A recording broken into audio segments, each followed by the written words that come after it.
Saudara, terima kasih Anda masih bersama kami di Ruang Demokrasi JAK TV. Mas Ikram, kalau berbicara masalah debat, besok adalah debat pamungkas, debat kelima, dan sekarang ini adalah 5 hari menjelang pemilihan. Seberapa besar sih debat itu bisa mempengaruhi suara?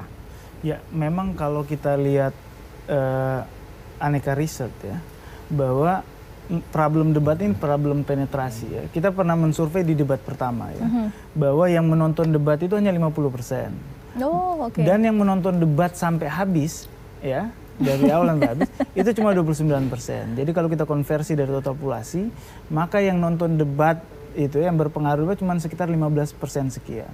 Nah, ini selaras di barat ya. Misalnya McKinsey itu di Amerika kemudian mengkalkulasi bahwa pengaruh debat itu sebenarnya tidak lebih dari 8% ya. Ya, tidak lebih 8%. Bahkan rata-rata efeknya kalau dilihat sana 5% ya, paling banyak 5% ke bawah. Batas paling atas adalah 8%. Namun 8% itu kalaupun dia terjadi di total populasi tentu akan merubah juga peta pertarungan ya.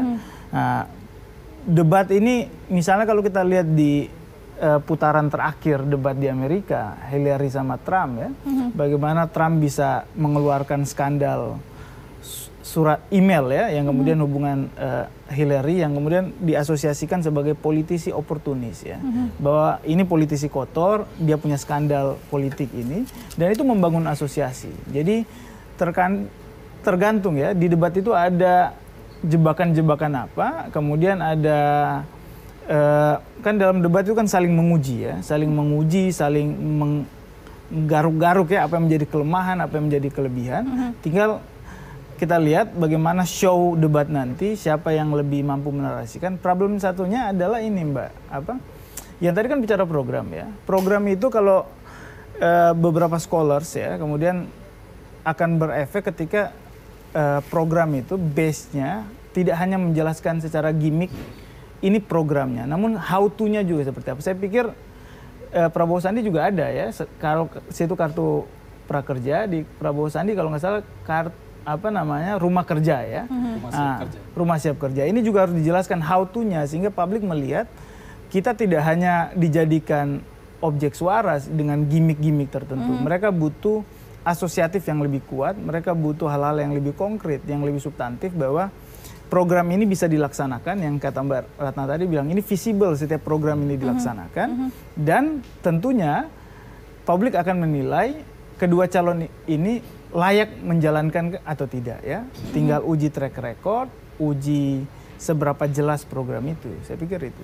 Oke, banyak yang mengatakan ketika ada beberapa pertanyaan disampaikan ke publik, seberapa besar Anda mengetahui program-program kedua kandidat yang akan melaju di Pilpres begitu. Mereka menyatakan bahwa tidak, dan akhirnya mereka memilih kandidat lebih cenderung ke pribadi. Apakah itu artinya memang media komunikasinya nggak nyambung ke mereka, atau mereka memang kelihatannya tutup mata saja, programnya rumit-rumit, yang penting pokoknya saya suka dengan nomor 1, saya dengan nomor 2, udah itu saja gitu.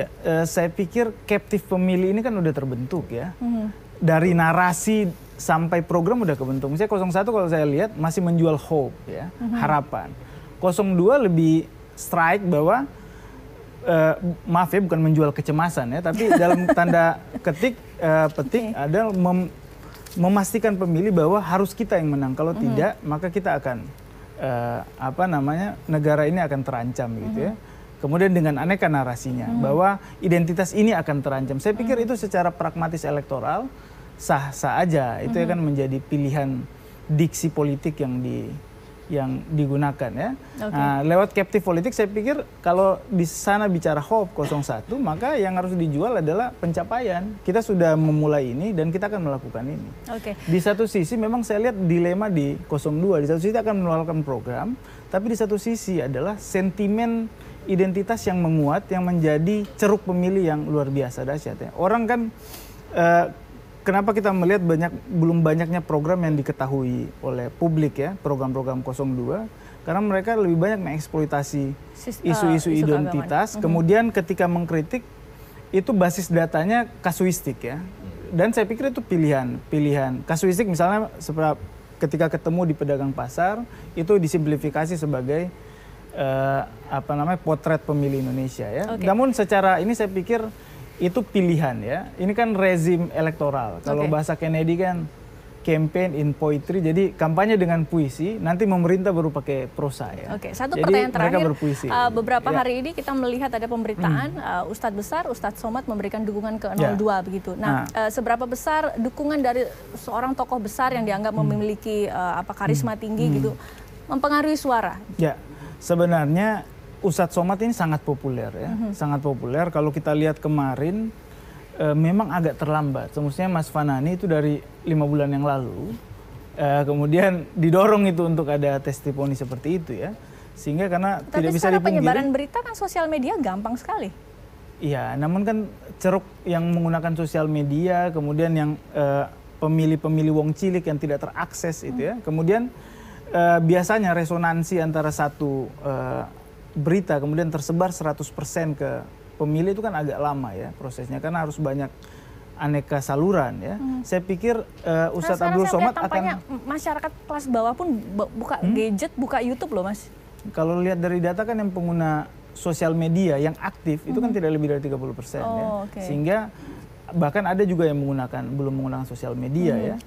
Dan yang ketiga, saya pikir sejauh mana juga kampanye orang mengasosiasikan bahwa UAS ini, kalau kita lihat narasi Ustadz Abdul Somad ini kan soft selling ya, bukan hard selling. Karena kalau yang saya lihat itu ya, kemudian karena soft selling itu dia hanya sebatas endorsement ya. Karena dia lebih banyak nasihat kalau tidak salah.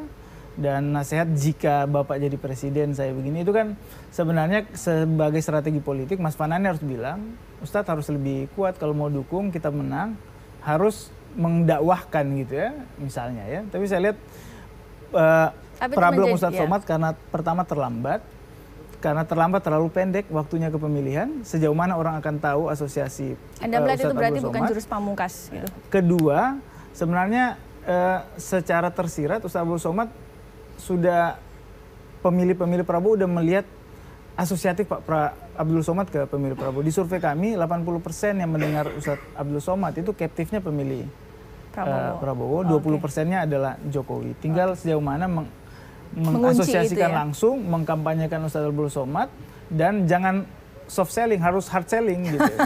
Karena pasti ada efeknya. Baik, terima kasih Mas Ikram, terima kasih Mas Fanani, Mas Garda sudah bergabung bersama kami di JAK TV di acara Ruang Demokrasi. Saudara, selamat malam, sampai jumpa.